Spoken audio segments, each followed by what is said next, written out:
एक बार की बात है। महात्मा बुद्ध प्रवचन दे रहे थे। प्रवचन में बहुत सारे लोग शामिल हुए थे। सभी लोग बुद्ध की बातों को काफ़ी ध्यान से सुन रहे थे। प्रवचन के खत्म होने के बाद सभी लोग अपने अपने घर को चले गए, पर उस भीड़ में एक व्यक्ति ऐसा था जो वहीं पर बैठा रहा।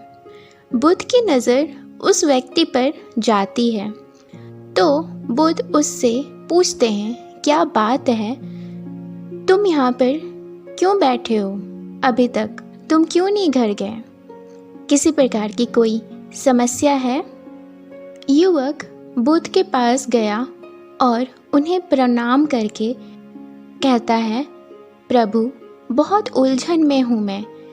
जितना इस बारे में मैं सोचता हूँ उतना ही उलझता चला जाता हूँ। बुद्ध उससे पूछते हैं, तुम्हारी कैसी उलझन? युवक हाथ जोड़कर बुद्ध से कहता है, प्रभु, यह संसार कितना विशाल है। संसार में लाखों करोड़ों लोग निवास करते हैं। उनमें भी एक से बढ़कर एक कोई विद्वान है, कोई कलाकार है तो कोई महान योद्धा। ऐसे में उन सबके बीच मुझ जैसे एक सामान्य प्राणी का क्या ही मूल्य हो सकता है? युवक की बात सुन बुद्ध मुस्कुराते हैं और कहते हैं, तुम्हारी जिज्ञासा का उत्तर तुम्हें मिल जाएगा, पर इसमें थोड़ा सा समय लगेगा। क्या तब तक तुम मेरा एक छोटा सा काम कर सकते हो? भगवान बुद्ध की बात सुन वह युवक काफ़ी जिज्ञासा में उनसे कहता है, या तो मेरे लिए गर्व की बात होगी कि मैं आपके किसी काम आऊँगा। वह व्यक्ति कहता है, आप मुझे आदेश दें।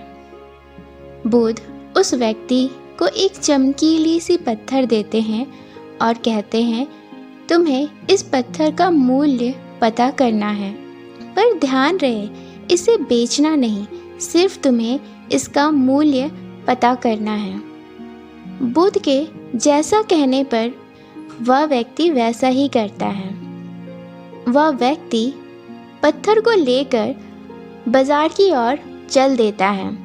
बाजार वहाँ से ज़्यादा दूर नहीं थी, इसलिए कुछ ही देर में वह बाज़ार भी पहुंच जाता है।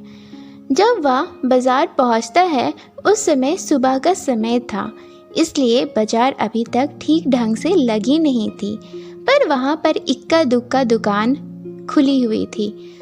वह व्यक्ति जिज्ञासावश एक दुकान की ओर जाता है। वह दुकान एक पेड़ के नीचे थी जहां पर एक व्यक्ति आम बेच रहा होता है।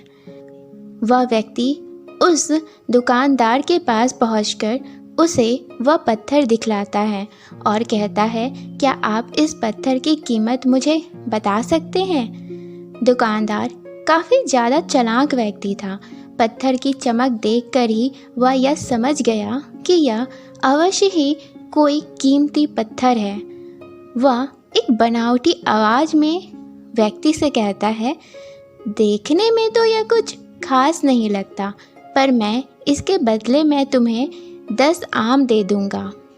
दुकानदार की बात सुनकर वह व्यक्ति को हल्का सा क्रोध आया। वह मन ही मन बुदबुदाता है, यह आदमी क्या मुझे बेवकूफ़ समझता है? इतना सुंदर पत्थर और इसका मूल्य सिर्फ 10 आम। अवश्य ही यह व्यक्ति मुझसे झूठ बोल रहा है। तो वह व्यक्ति चुपचाप बिना उस दुकान को कुछ बोले वहाँ से चलता बनता है। वह व्यक्ति दुकानदार को कुछ भी जवाब नहीं देता। सामने एक सब्जी वाला अपनी सब्जियाँ बेच रहा होता है। वह व्यक्ति उसके पास जाकर उसे वह पत्थर दिखलाता है और उससे कहता है, क्या आप मुझे इस पत्थर का मूल्य बता सकते हैं? उस पत्थर को देखकर सब्जी वाले के तो आंखें खुशी से चमक उठी। वह मन ही मन सोचने लगा, यह पत्थर तो बहुत कीमती जान पड़ता है। अगर यह मुझे मिल जाए तो मज़ा ही आ जाएगा। तो वह व्यक्ति उससे कहता है, क्या हुआ भाई, कहाँ खो गए? ऐसा कहते ही उस दुकान की तांत्रा सारे सपने ही टूट गए हो। सब्जी वाला चौंकता हुआ उससे कहता है, कुछ नहीं, मैं तो बस मन ही मन इसकी कीमत की गिनती कर रहा था। वैसे मैं इस पत्थर के बदले एक बोरी आपको आलू दे सकता हूँ। सब्जी वाले के चेहरे की कुटिलता को ही देखकर युवा व्यक्ति समझ जाता है कि यह मुझे मूर्ख बना रहा है। मुझे किसी और से ही इसका मूल्य पूछना चाहिए। यही सोचकर वह व्यक्ति आगे बढ़ जाता है। सब्जी वाला उस व्यक्ति को पीछे से आवाज़ लगाने लगता है, क्या हुआ भाई? अगर आपको यह मूल्य कम लग रही है तो मुझे बताएं, मैं बढ़ा दूंगा। पर युवक उसकी बात को नज़रअंदाज करते हुए उस पर बिना ध्यान दिए वह आगे की ओर बढ़ जाता है। जब वह व्यक्ति इधर उधर किसी ऐसे व्यक्ति को खोजने लगता है जो सच में उस पत्थर की असली कीमत उसे बतलाए। युवक को ऐसा लगता है कि अवश्य ही यह कोई कीमती पत्थर है, शायद कोई जौहरी ही इसका सही मूल्य मुझे बता सकता है। यही सोचकर वह व्यक्ति एक जौहरी की दुकान पर पहुंचता है। जौहरी अपनी दुकान उस वक्त खोल ही रहा होता है। उस व्यक्ति को अपनी दुकान की ओर आते हुए देखकर उस जौहरी को यह लगता है कि यह कोई एक गरीब व्यक्ति है जो संभवतः ही अपनी कोई गहने बेचने आ रहा है। यही सोचकर वह जौहरी हाथ जोड़कर उस व्यक्ति को नमस्कार करने लगता है और मुस्कुराकर उससे पूछता है, बताइए महोदय, मैं आपकी क्या सेवा कर सकता हूँ? वह व्यक्ति बुद्ध के दिए कीमती पत्थर को अपनी हथेली पर रखकर उस जौहरी से पूछता है, इसका मूल्य मुझे आप बता सकते हैं? पत्थर को देखकर जौहरी उसे पहचान गया कि यह बेशकीमती रूबी का पत्थर है जो किस्मत वालों को ही मिलता है। वह बोला, पत्थर आप मुझे दे दो, मैं इसके बदले आपको 1,00,000 रुपये दे दूंगा। जौहरी के ऐसा कहते ही वह जौहरी उस पत्थर को लेने के लिए अपना दाहिना हाथ आगे को बढ़ाता है। तब तक वह व्यक्ति अपनी मुट्ठी को बंद कर लेता है। उसे अब तो उस पत्थर की कीमत का पता चल ही गया था, इसलिए वह बुद्ध के पास जाने लगता है। जौहरी ने उसे पीछे से आवाज़ लगाई, अरे रुको तो भाई, मैं इसके 50 लाख दे सकता हूँ। युवक को वह पत्थर बेचना तो था नहीं, इसलिए वह उस जौहरी की बात को बिना सुने वहाँ से आगे बढ़ने को लगता है। पर जौहरी भी कम चालाक नहीं था। वह उस अनमोल पत्थर को किसी भी कीमत पर अपने हाथ से जाने नहीं देना चाहता था। वह दौड़कर उस व्यक्ति के पास जाता है और हाथ जोड़कर कहने लगता है, तुम यह पत्थर मुझे दे दो, मैं इसके बदले तुम्हें 1,00,00,000 रुपये दे दूंगा। युवक को जौहरी के बातों पर कोई रुचि नहीं थी।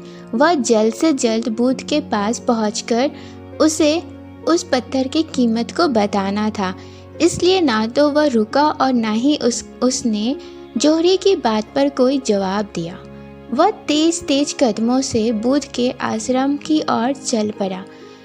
जौहरी ने पीछे से आवाज़ लगाई, यह अत्यंत मूल्यवान पत्थर है, अनमोल है, तुम जितने पैसे कहोगे मैं तुम्हें दे दूंगा। यह सुनकर वह व्यक्ति परेशान हो गया। उसे लगा कि किसी पत्थर के लालच में जौहरी उसे पकड़कर जबरदस्ती ना करने लगे, इसलिए वह तेजी से आश्रम की ओर दौड़ने लगता है। वह व्यक्ति जब बुद्ध के पास पहुंचता है तो वह बुरी तरह से हाँफ रहा था। यह देखकर बुद्ध काफ़ी ज़्यादा मुस्कुराने लगे, लेकिन वह अपने चेहरे से इससे जाहिर नहीं किया। वह व्यक्ति उन्हें अपनी सारी बात बतलाया। बुद्ध बोले, आम वाले ने इसका मूल्य 10 आम बतलाया, आलू वाले ने 1 बोरी आलू, और जोहरी ने बतलाया कि यह एक अनमोल है। इस पत्थर के गुण जिसने जितने समझे उसने इसका मूल्य उसी हिसाब से लगाया। ऐसे ही यह जीवन है।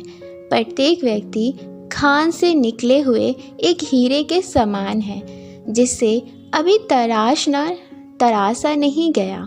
जैसे जैसे समय की धार व्यक्ति को तराशती जाती है, व्यक्ति की कीमत वैसे वैसे बढ़ती जाती है।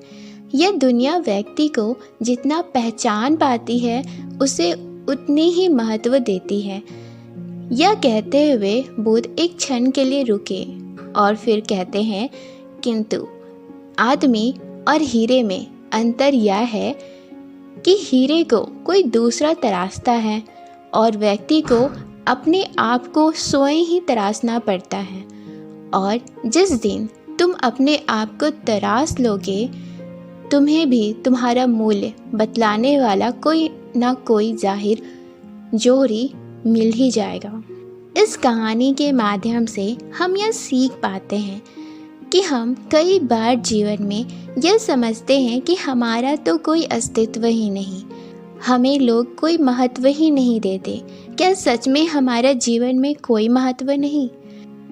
हम भगवान बुद्ध के बातों को देखें तो यह हम समझ पाएंगे कि जीवन में कई बार हमें कठिन परिश्रम और कठिन समय से गुजरना पड़ता है, और वही समय हमें एक मजबूत इंसान बनाती है और हम भी एक जगमगाती हुई कीमती पत्थर के रूप में उभर पाते हैं। समय की मार और कठिन समय हमें तराशती जाती है और हम जीवन में जितने भी कठिन समय से गुजरते हैं हम उतने ही बेशकीमती बनते जाते हैं। और जीवन में हमें कई ऐसे व्यक्ति मिलेंगे जो हमें नहीं समझ पाते, क्योंकि उनके देखने की नज़रिया ही कुछ अलग होती है। जो व्यक्ति जिस चीज़ को समझता है, जिस तरीके से समझता है, वह उसे उसी तरीके से समझ सकता है। इसलिए हमें दूसरों की बातों को लेकर उदास होने के बजाय हमें अपने आप को तराशते हुए एक सही नज़र की तलाश करनी चाहिए।